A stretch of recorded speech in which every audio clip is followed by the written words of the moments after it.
Hello and good evening. This is Ishwar. Welcome to my channel. ఈరోజు bank Nifty full bearish market బాగా follow అయింది. Vicks కూడా పెరిగింది. Nifty 50 closing వచ్చేసరికి 21,951 247 వరకు మార్కెట్ పడిపోయింది. బ్యాంక్ నిఫ్టీ వచ్చేసరికి 45,963 600 పాయింట్స్ 624 పాయింట్స్ వరకు ఫాలో అయింది. నిన్న మనం ఒక ప్యాటర్న్ తీసుకున్నాం కదా, ప్యాటర్న్ అప్సైడ్ బ్రేక్అవుట్ ఇచ్చింది. బ్రేక్అవుట్ ఫెయిల్యూర్ అయ్యి మళ్ళీ రివర్స్ లో బ్రేక్ వచ్చింది. ఇక్కడ కింద లో బ్రేక్ అయితే మనం ఎంట్రీ ఇవ్వాలనుకున్నాం కదా, ఇక్కడ నుంచి దాదాపు 400 to 500 పాయింట్స్ మార్కెట్ స్ట్రాంగ్ గా బేరిష్ మూమెంట్ ఇచ్చింది. ఇప్పుడు రేపటి అనాలిసిస్ గురించి చెప్పుకుందాం. రేపటి అనాలిసిస్ స్ట్రాంగ్ బేరిష్ క్యాండిల్. మనం 46,000 దాకా వచ్చే ఛాన్సెస్ ఉండదని చెప్పాను కదా. డైలీ టైం ఫ్రేమ్ లో ఫిబ్నాకీ తీసుకుంటే ఇక్కడ 50% వరకు వచ్చే ఛాన్సెస్ ఉండదని చెప్పాను. నిన్న కూడా మనం ఇదే సేమ్ పాయింట్ డిస్కషన్ చేసాం. ఈ రోజు 46,000 దగ్గరికి వచ్చింది. క్లోజింగ్ వచ్చేదానికి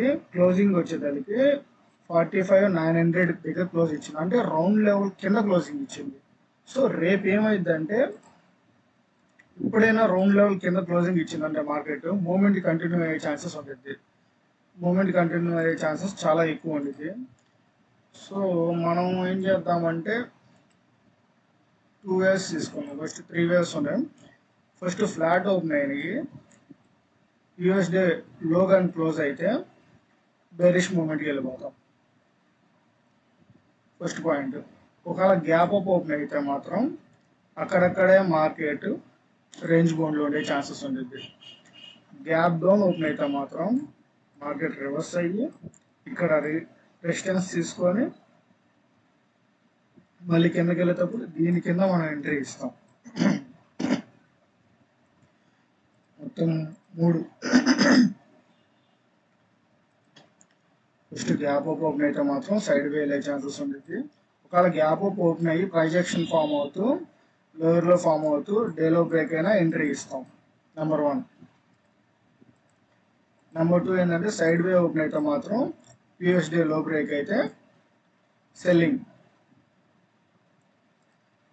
నెంబర్ 3 ఏంటంటే గ్యాప్ డౌన్ ఓపెన్ అయితే మాత్రం ఒకవేళ పైకి వెళ్ళి రీటెస్ట్ అంటే పైకి వెళ్ళి 46,000 రెసిస్టెన్స్ గా తీసుకొని కిందకు వస్తే మాత్రం సెల్ చేస్తాం, లేదంటే ఇక్కడ నుంచి ఇక్కడ కిందకి వెళ్ళినా సెల్ చేస్తాం.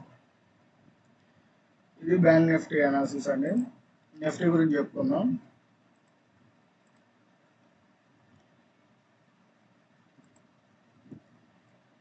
నిఫ్టీ కూడా సేమ్. నిన్న నేను సపోర్ట్ అండ్ రెసిస్టెన్స్ ఇచ్చాను కదా, దాని అప్ సైడ్ బ్రేక్అవుట్ ఇచ్చి 15 మినిట్స్ క్యాండిల్ కూడా ఆల్మోస్ట్ క్లోజింగ్ ఇచ్చింది. కానీ ఆ 15 మినిట్స్ క్యాండిల్ హై మాత్రం బ్రేక్ చేయలేదు, మళ్ళీ రివర్స్ అయింది. ఇక్కడ మాత్రం ఒక ఎం ప్యాటర్న్ ఫామ్ అయింది. ఇక్కడ ఎంట్రీ ఇచ్చిన వాళ్ళకి మంచిది.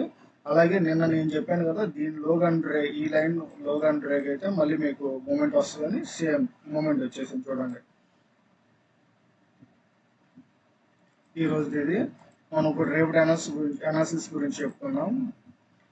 మార్కెట్ డైలీ టైం ఫ్రేమ్ లో ఈ రేంజ్ ఉందా, ఈ రేంజ్ బ్రేక్అవుట్ ఇచ్చేసింది. ఈ రేంజ్ ఉందా, ఈ రేంజ్ మొత్తం బ్రేక్అవుట్ ఇచ్చేసింది నిఫ్టీ. ఇప్పుడు 2 జరగవచ్చు.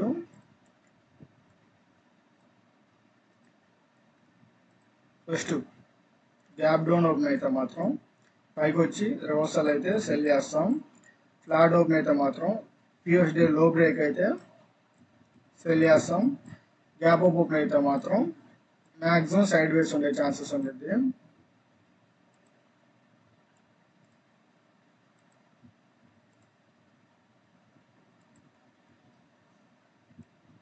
$21,900 వచ్చేసరికి సపోర్టు, 22,050 వచ్చేసరికి రెసిస్టెన్స్. బ్యాంక్ నిఫ్టీకి support and resistance 46,000 resistance line, support వచ్చేసరికి 45,500 సపోర్ట్ లైన్. Thank you. జై హింద్.